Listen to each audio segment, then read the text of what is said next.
మా ఛానల్స్ లో వ్యాపార ప్రకటనలు, ఇంటర్వ్యూల కొరకు మాకు వాట్సాప్ మెసేజ్ చేయండి 7799978978.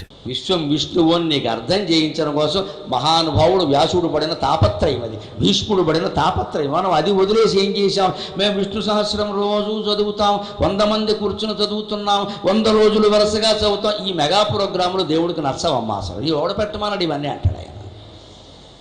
నేను ఇదివరకు చెప్పాను, మళ్ళీ సరదాగా చెబుతున్నాను. విష్ణు సహస్ర పారాయణ సంఘం అని పెట్టి ఎవరో 5-6 ఏళ్ల క్రితం మేము 1000 సార్లు పారాయణ చేసామండి, 1000వ సారి చేస్తున్నాం, మీరు ముఖ్య అతిథిగా రండి అన్నాడు. నేను వెంటనే అన్నాను ఫోన్లో, నాకు చమత్కారం అలవాటు కూడా, 1000 సార్లు పారాయణ చేస్తే 1000వ సారికి విష్ణువు రావాలి కదా, నేను రావడం ఏమిటి అన్నాను. నేను 1000 సార్లు పారాయణ చేసినా విష్ణువు రాలేదంటే విసుగొచ్చి ఉంటుందయ్యా, ఆయనకి మానేసేయని చెప్పాను.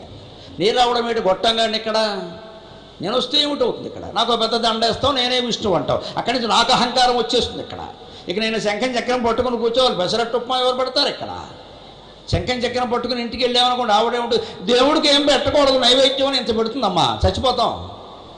4 పెసరట్లు ఉప్మా శుభ్రంగా తినేవాడిని నేను. దేవుడికి ఆకలి ఏమిటి అంటే ఏమైపోవాలి ఈ ప్రాణి అంటే, మమ్మల్ని దేవుళ్ళని చేయకండి దయచేసి, మేము మనుషులమే, మాకు అన్ని రకాల చాపల్యాలు ఉన్నాయి, కాకపోతే కాస్త అదుపులో పెట్టుకుంటాం అంతే తేడా. దేవుడు అయిపోతే ఏమైపోతే ఏముండవు ఇక్కడ, దేవుడికి అదెందుకు ఇది ఎందుకంటే ఏముండవు ఇక్కడ, లేకపోతే అలాగా. ఈ పిచ్చి వదులుకోవాలి. విశ్వమంతా విశ్వరూపమే. అర్జునుడు విశ్వమంతటినీ కలిపి కృష్ణుడిలో చూడలేదు, శంకరాచార్య వ్యాఖ్యానం అలా రాలా. అంతవరకు వేరువేరుగా దర్శిస్తున్న విశ్వాన్ని ఒకే రూపంగా దర్శనం చేశాడు. ఇప్పుడు మనం కూడా చూడాలంటే శంకరాచార్య ఉదహరించిన ఉపనిషద్ వాక్యం ఏంటో తెలుసా? శ్వేతాశ్వత రూపనిషత్తులో ఉంటుంది, అద్భుతమైన మాట. ఆ వ్యాఖ్యానం ఏడాది క్రితం శంకరాచార్య వ్యాఖ్యానంలో చూసినప్పుడు ఒళ్ళంతా గిల్లుకున్నాను నేను, ఎంత గొప్ప సాహిత్యం మనదని. యదా చర్మవద్ ఆకాశం వేష్టయిష్యంతి మానవాః తదా దేవమవిజ్ఞాయ దుఃఖశాంతో భవిష్యతి. ఇంత పొడుగు ఆలోచించాల్సిన పని లేదయ్యా విశ్వరూపాన్ని చూడాలంటే. ఇంతవరకు ఈ చర్మం నీ శరీరానికి కవర్ అనుకుంటున్నావా లేదా? తప్పేసింది. ఈ చర్మం నా శరీరానికి కవర్, అంతే కదండి. ఈ చర్మం దాటి ఉన్నదంతా నేను కాదు, ఈ హారం నేను కాదు, ఈ కండువా నేను కాదు, ఈ కంకణం నేను కాదు, ఈ ఉంగరం నేను కాదు, ఎందుకంటే చర్మం దాటి ఉన్నాయి. కానీ ఈ వేళ్ళు, ఈ చేతులు, ఈ మెడ, ఈ కాలు అన్నీ నేనే కదా, నాలో భాగమే కదా. ఇలా అనుకోవడం మానేసి ఆకాశం నీ శరీరానికి చర్మం అనుకో. యదా చర్మవద్ ఆకాశం వేష్టయిష్యంతి మానవాక.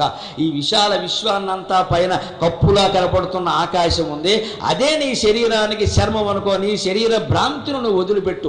అప్పుడు దేవం అవిజ్ఞాయ, దేవుడితో సంబంధం లేకుండా, దేవుడు ఉన్నాడు లేడు అని అనవసరపు చర్చలన్నీ చేయకుండా, నీకు దేవుడున్నా కలిసి వచ్చేది ఏమిటి? దుఃఖం పోవాలంటావు, అంతే కదా. నాకు సుఖం కావాలి, దుఃఖం పోవాలంటావు. నీ దుఃఖం దూరమైపోతుంది. ఎందుకంటే విశ్వమంతా ఒక్కటే అని భావించినప్పుడు ఎవరికి ఏం సుఖం కలిగినా మనకు కలిగిందనే అనుకుంటాం, ఎవరికి ఏ దుఃఖం కలిగినా మనకు కలిగిందనే అనుకుంటాం. అప్పుడు విశాల విశ్వరూపాన్ని మనమే సాధించగలుగుతామండి. అది శంకరాచార్య వ్యాఖ్య, అది శంకరాచార్య వ్యాఖ్య. విశాల విశ్వ భావన మనం చూడడమే విశ్వరూపం. అంటే మీరు బజార్లోకి వెళ్ళారు, సంతలో వెళతారు కదా, సోమవారం సంత, మంగళవారం సంత ఉంటాయి కదా, అక్కడ ఒక్కసారి ఆలోచించండి. మీ కూరగాయలు మీరు కొనుక్కుంటూ మీరు తిరుగుతుంటే పక్కన 3 మంది గోల్ చేస్తూ ఉంటారు, కేజీ 10 తగ్గించాం, కేజీ 10 తగ్గించాం, 10 కొంటే 2 ఫ్రీ, 10 కొంటే 2 ఫ్రీ, రకరకాల అయిపోతుంది సరుకోను కొన్ని రకాలు. వెళ్ళిపోతావేటమ్మా కొనకుండాను కొన్ని రకాలు, ఇన్ని కేకలు వినపడతాయి. ఎంతోమంది ఎన్నో రకాలు కొంటారు. ఆ సంతలో ఉన్నప్పుడు మీ పని మీరు చూసుకొచ్చారు, కానీ మిగిలినవి ఏమన్నా మీకు పట్టాయా? పట్టలేదు కదా. అలాగే ఈ విశ్వంలో అనేక రకాల కార్యక్రమాలు మనం చేస్తున్నప్పుడు, మన ఇంట్లో పనులు కూడా మనం చేస్తున్నప్పుడు నిమిత్త మాత్రంగా సంతలో, అంత పెద్ద సంతలో మన కూరగాయలు మనం కొనుక్కుని జాగ్రత్తగా మన మనీ పరుసు జాగ్రత్త పెట్టుకుని, మన కూరగాయల సంచి జాగ్రత్త పెట్టుకుని, మళ్ళీ ఎక్కువ బరువు లేకుండా చూసుకుని మనం ఇంటికి వచ్చేసినట్టే ఈ సంసార జీవితంలో వేలు పెట్టాం కాబట్టి ఆ వేలు జాగ్రత్తగా ఒడుపుగా తీసుకునే ప్రయత్నం చేయాలి. నిమిత్త మాత్రంగా ఉండి పూసుకోవద్దు, రాసుకోవద్దు. నిర్లేప, నిర్మల, నిత్య, నిరాకార, నిరాకుల. ఆకులత్వం లేకుండా నిరాకుల అన్నట్టుగా ఉండాలంటే నిర్లేప. ఏం పూసుకోవద్దమ్మా, ఏం రాసుకోవద్దు. మనం పూసుకునే బంధాలు పోగా ఇంకా దోసకాయ చెక్క పూసి, ఆనపకాయ మొక్క పూసి బ్యూటీ పెంచుకునే ప్రయత్నం చేస్తున్నాం ఇక్కడ. ఇవి పూసుకుని అవి పూసుకున్నాక ఇంకెక్కడ ఉంటుందండి బంధం కాకపోతే బురద కాకపోతే. ఈ పైన పూసుకునేవి మానేసి లోపల మనస్సు పూసుకునేవి కూడా క్రమంగా తగ్గించేస్తే అన్ని విధాలా అంతటా సుఖంగా ఉంటాం. ఇంకొక మాట చెప్పుకుని 5 నిమిషాల్లో మనం సెలవు తీసుకుందాం. ఆయన వాదన పటిమ ఎలా ఉంటుంది అంటే, ఆ లాజిక్, ఆ తర్కం అనేది ఎలా ఉంటుంది అంటే, జ్ఞాన మార్గం కర్మ మార్గం ఈ రెండిట్లో ఏది గొప్పదో చెప్పాలి. ఇది ఎక్కడొస్తుంది ఈ చర్చ ప్రధానంగా అంటే భక్తి యోగంలో వస్తుంది. శ్రేయో హి జ్ఞానం అభ్యాసాత్ జ్ఞానాత్ ధ్యానం విశిష్యతే ధ్యానాత్ కర్మఫల త్యాగాచ్ఛాంతిరనంతరం. ఇక్కడ చాలా విశేషమైన వ్యాఖ్య రాస్తారు శంకరాచార్య. ఈ ఒక్క శ్లోకానికి క్షేత్రజ్ఞ విభాగ యోగంలో ఆ 2వ శ్లోకానికి క్షేత్రజ్ఞంచాపి మాం విద్ధి అన్నదానికి 16 పేజీలు అచ్చులో వచ్చిందండి వ్యాఖ్య. రామకృష్ణ మఠం వారు వేసిన భగవద్గీత వ్యాఖ్యానం చూడండి, అచ్చులో 16 పేజీలు ఉంది వ్యాఖ్య. మాట్లాడడం సాధ్యం కాదు అసలు, అంత విపులంగా అంత విశేషంగా రాస్తారు. కర్మవాదాన్ని ఖండించే విధానం ఎలా ఉంటుందంటే, మండన మిశ్రుడు లాంటి మహాపండితుడు గురువు మెచ్చుకుని నా గ్రంథానికి ఈయన వార్తికం రాస్తాడు, వ్యాఖ్యానం చేస్తాడు అని చెప్పినటువంటి మహాపండితుడు కూడా ఈయన చేతుల్లో ఎందుకు ఓడిపోయాడు అంటే, ఆయన చేపట్టిన సత్యం అంత గొప్పది. సత్యం కారణంగా శంకరాచార్య గెలిచారు. వాది పటిమ కాదు, వాద పటిమ. వాది పటిమ కూడా ఉంటుంది, అది వేరే చెప్తా. వాద పటిమ వేరు, వాది పటిమ వేరు. ఆయనకి వాదమే చాలు, ఎందుకంటే సత్యం ఉంది కదా. సత్య ప్రతిష్టాపన చేయడానికి తగిన తెలివి ఉంటే చాలు. అడ్డగోలు వాదం చేయాల్సిన పని ఇవి లేదు. అడ్డగోలుగా చేసి చోట చేస్తాడని అది వేరే విషయం. అటువంటి మనిషికి అప్పుడైతే విత్తడం వాళ్ళ దగ్గర విత్తడంగానే ఉండాలి, లేకపోతే వాడికి ఎక్క.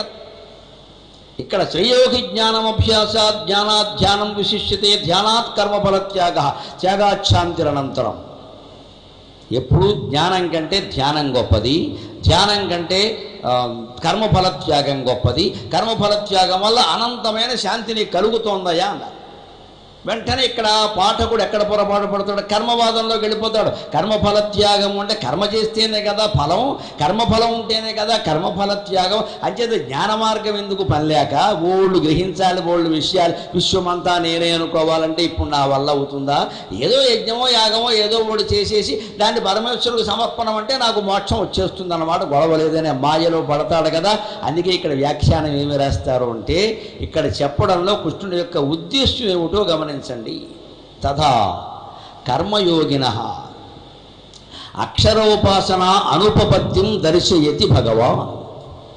కర్మనే నమ్ముకుని ఉండేవాడికి ఎప్పుడు అక్షరోపాసన అనేది జరగదు, పరమాత్మ ఉపాసన అనేది చెయ్యలేడు. ఎందుకంటే కర్మకాండ ఊబిలో కూరుకుపోతాడు. కర్మయోగినః అక్షరోపాసన అనుపపత్తిం దర్శయతి భగవాన్. దానికి ఆయన మేధాశక్తి ఎటువంటిదో చూడండి. వాద పటిమతో పాటుగా వాది పటిమ, ఆయన తెలివి, ఆయన సూక్ష్మ దృష్టి ఎక్కడ ఉంటుందంటే, సరిగ్గా ఇదే అధ్యాయంలో ఇదే భక్తి యోగంలోంచి 2 శ్లోకాలు ఉదహరిస్తాం.